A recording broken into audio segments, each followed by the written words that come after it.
last year I had a presentation a little more radical, or even very much more radical than today's, about libertarianism and its possibility in the Middle East. Now I a little toned it down and to get about decentralization and freedom in the Middle East.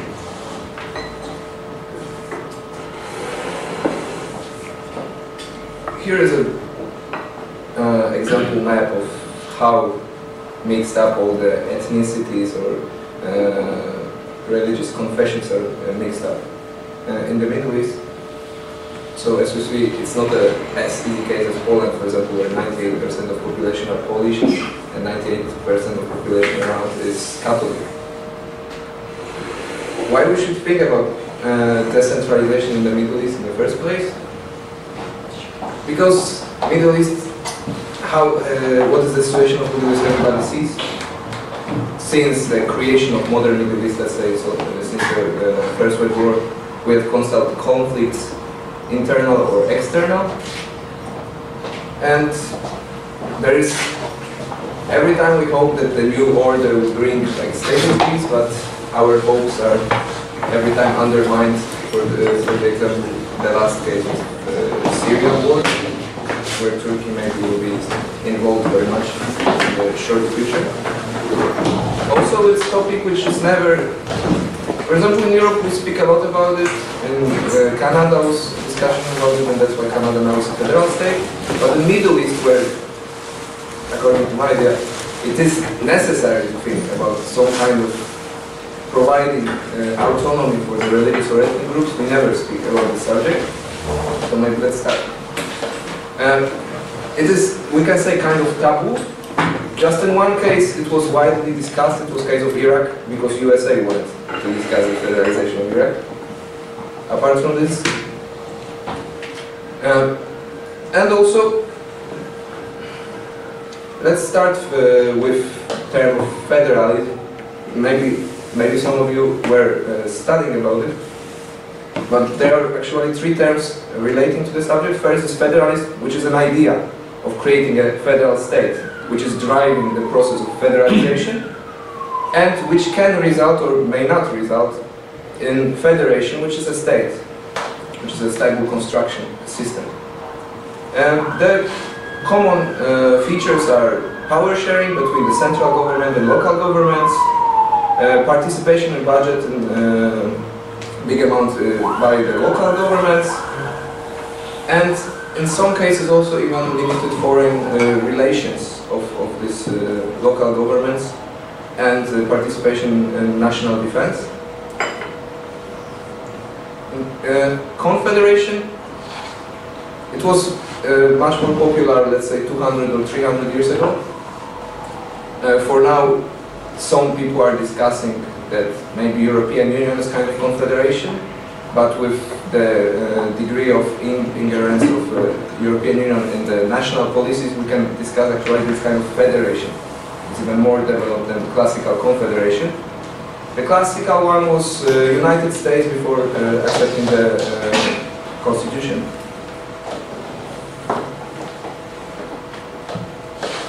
That's why speak. I mean, why the subject is actually decentralization in the Middle East? Why not, for, as in a lot of articles, it's discussed federalization of Middle East? Because today the ideas of federalism, confederalism, are pretty much mixed. We can see it very clearly in the case of Iraq. I will come back to it later. Which, if we would compare it with, let's say, 18th century confederations, it's pretty much the same. Because Kurdistan, I mean the Kurdish region, has power to engage in foreign policy, and it also has its own army, Peshmerga. Even if they are claiming that it's just local defense, whatever, it's army, and nobody is declining it.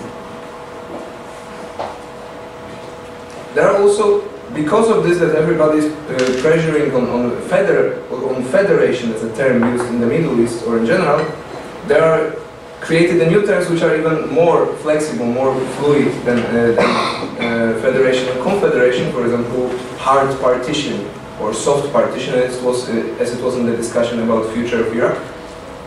So let's say that in general we speak about decentralization, which means that we take the power from the central government and we give this, some amount of power, undescribed, to the local governments. We should come back first to the types of federalism, because confederalism, due to the fact that we don't have any official confederations today, it's not a subject of modern, let's say, studies of international relations or political science in general. So we will use this categorization which is used in case of federalism. First one is coming together versus holding together model. Coming together, as an example, are used usually United States, because the states decided they are coming together. That's why they are symmetric. This is a symmetrical federation, which means that every state has the same power, let's say. There is not a state which is much stronger. I mean, I'm not saying that, for example, about the budgets or something, because they are depending on the population, but in the case of their rights in the federal government, they are the same.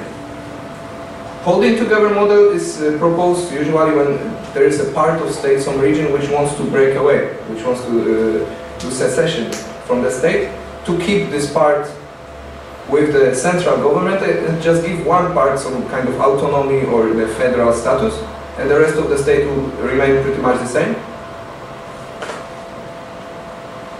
There is also another understanding of this asymmetric federalism. There are two types. One is that we create just one region, as it is proposed sometimes in the case of Iraq, that let's just leave the Kurdistan as a federal region, the rest should remain as a centralized state.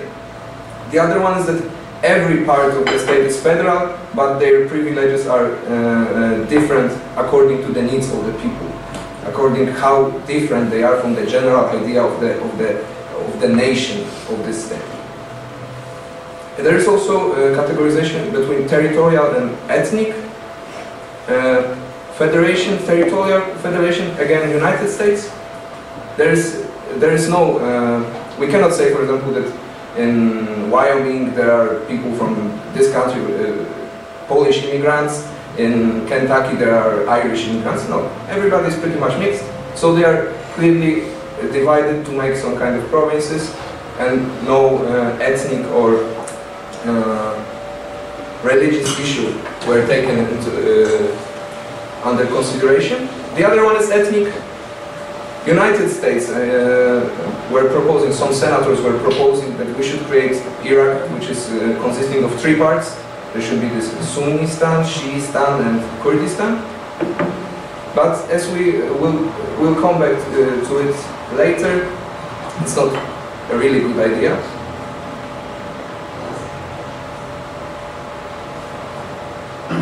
The advantages of, and at the same time, I mean, there are general advantages of federalism, and at the same time, as we will understand, it can be pretty much the solution for some, at least, problems of the Middle East.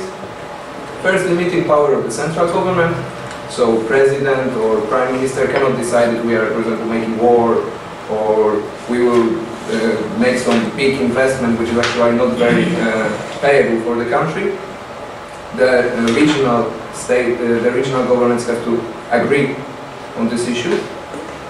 So they are influencing the policy, that they are making it more careful. Increasing role of local needs, decreasing role of big investments.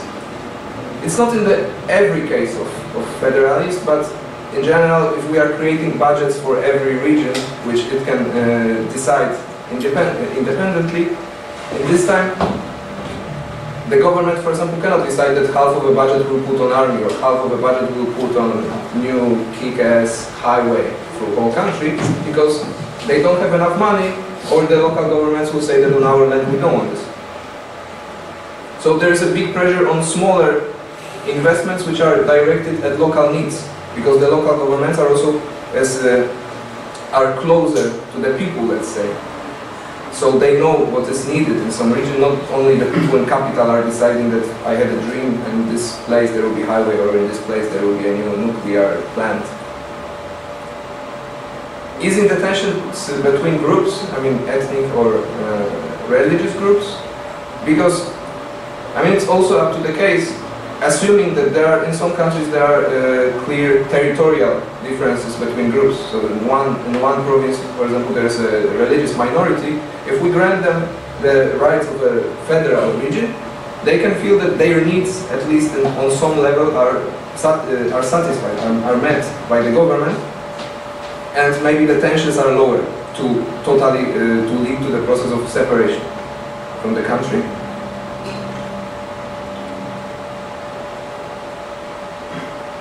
And in case of Switzerland, we can see that these local governments can allow for a much bigger degree of direct democracy. In Switzerland, as we know, everybody is voting all the time. With every local elections, they have, I don't know, 5 referendums about local issues. So when we make government closer to the people and make people participate in some local chambers, some local councils, they will have a possibility also more directly to influence the power.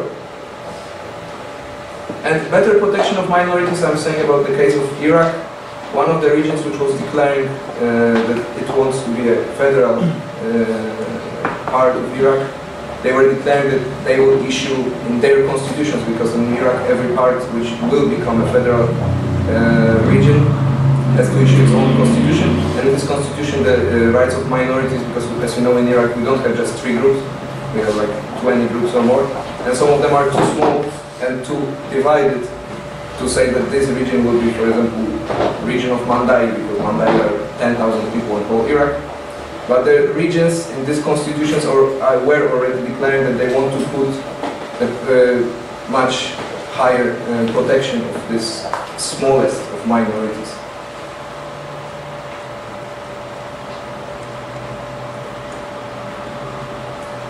What decentralization for the Middle East? So, ethnic or religious or territorial division.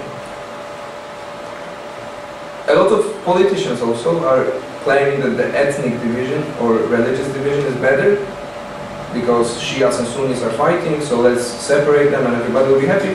But there's one very good author, Ray Dalvise, and I agree with his idea that if we will create this division, after that the divisions between groups which will not cooperate with each other because they will be satisfied in their parts, actually they can get bigger. And we can have a bigger conflict after, let's say, 20 years. In the same time, sometimes it seems necessary that this one group should be separated if it feels so oppressed by the rest. In the case if we would have one majority, because in Iraq we don't have actually a clear majority. We have Shias, we have Sunnis, and we have Kurds. And in case of population, of course, Shias are the strongest one, but as you see in the case of power or military, it's not so clear. But in some cases, let's say it will be 80% of population, which is a majority under ethnic concern, let's say, and 20% of minority. This minority maybe should have guaranteed the region. Asymmetric or symmetric, in theory of federalism, the authors are supposing that it should be asymmetrical in the case of Middle East, because we have already states and we would like to separate them into parts, so it should be asymmetrical, which meets the needs. One region is making revolts, so just let's make one region as an autonomy or federal region. But the problem is, as we know from the practice in the Middle East, we can wait, let's say this situation will last for 10 years, but after that we'll have a military junta or something, and the military junta, first thing which they will do, they will just delay this federalism. They will invade this one single region, which is federal, and the federalization is over. So why not symmetric federalism? In this case, central government couldn't just invade this one part, because every part of the country will be federal. So they would probably oppose, even by inertia, they would oppose a re-centralization of the state. And there is concern about confederation, but as we know, everybody is opposing it. The United States are opposing. They don't care how many people will die in Iraq, they will always oppose it, and they will propose the plan of three-partition of Iraq, which can be a total disaster, especially the senators are proposing moving forcibly 2 million of people, and they say that it's a minor cost of of the operations. Sometimes we should think about it, maybe we should create something like confederation. Example of Iraq.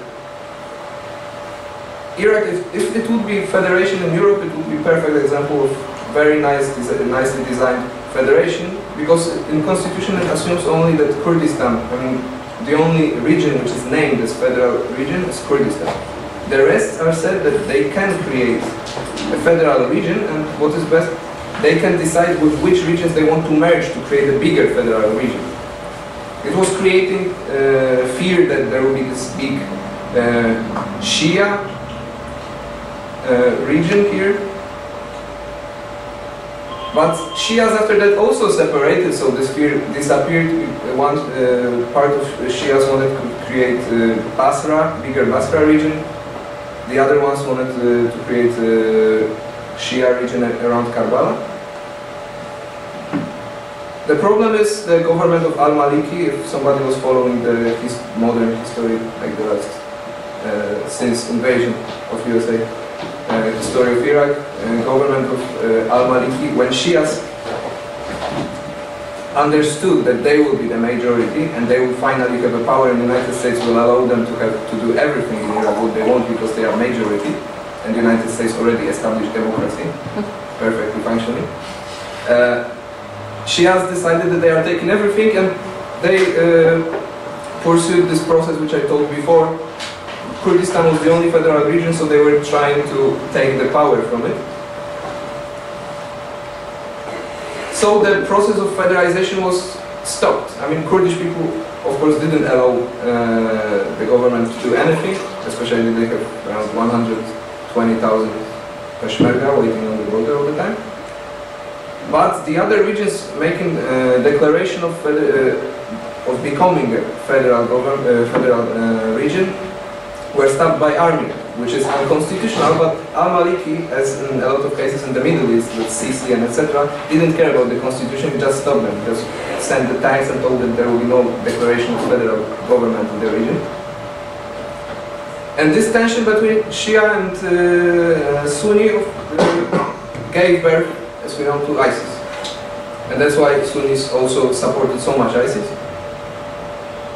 In 2013, so 1 year before this first ISIS campaign between Syria and Iraq, Sunni regions in the West were declaring becoming a federal part, Nineveh region, for example, but they were told by al-Maliki that nothing of this will happen, and that's why after that the Sunnis were giving the this, of course, not the only reason, but one of the reasons why Sunnis were supporting ISIS.